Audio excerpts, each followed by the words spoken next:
Yes, tukaniriza natera ku mukutu gwaffe omuganzi okumanyikiddwa nga Uganda mu Kamoli amanya n'eddoboozi Pampita Ntambi, Jimso, Rich Boya, Maxudi Junior bali kuba nti weekumira wano ne tutambula ffenna mpola mpola. Subscribe gwatanaba kuba nti osubscribinga ate oliwaddemu kuba nti oteekako notification button oba akakadakali awo waggulu n'oba nti buli story gye tusooka okuba nti tuteekayo gwe abasooka ogifunayo gayoga.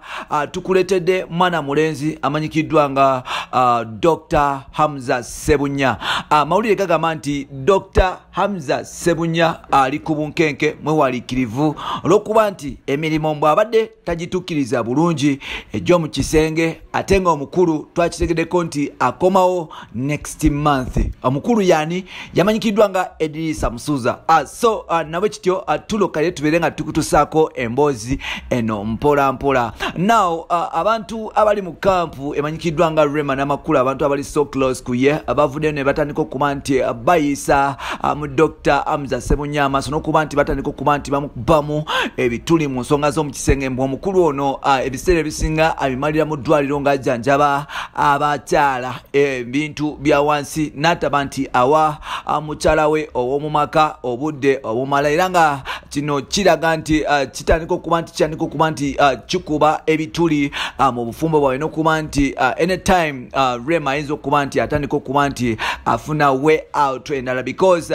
tukimanye nti Rema y'omu ku bakyala bakyasinza okuba nti mbaagala nnyo obudde especially okuva eri babba baabwe. So n'olwekyo abantu batandise okugamba mbu Hamza Ssebunya abadde tatuusa mukyala mukulu amanyikiddwa nga Rema n'amakula ku ntiiko y'omukwano. So nabwe kityo mawulire ne gatandika okuba nti gasatulatinga mbu Rema ayinza okuba nti atambula mpola mpola addeyo owa semyekozo we amanyikiddwa nga Edrisa Musuza.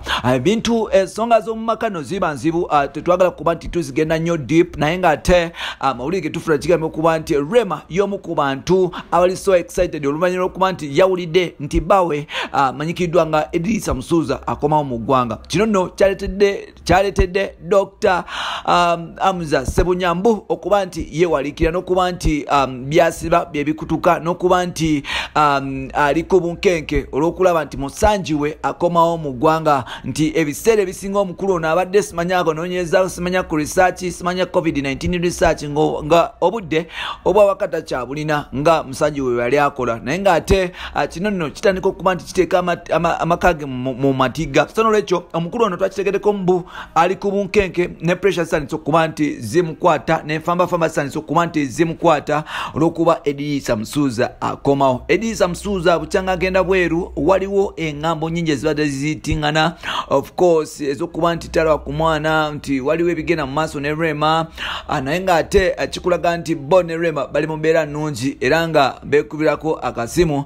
Tujjukire nti waliwo Kenzo we yali ava mu biseera by'okuba nti byali bya Idi yes last year n'okuba nti akomawo waneeno omukulu ono yadde nga yali yagenda oba like Rema yali yagenda dda ewa Dr. Hamza Ssebunya tekyagana kuba nti bamugulira ngoye Rema n'azitwala era nga engoye Kenzo ze yagula zaali zifaanagana n'eza Rema. Kino kikulaga nti waliwo opportunity nene okuba nti bano ababiri beddingana. So twakitegeddeko nti omukulu akomawo next month.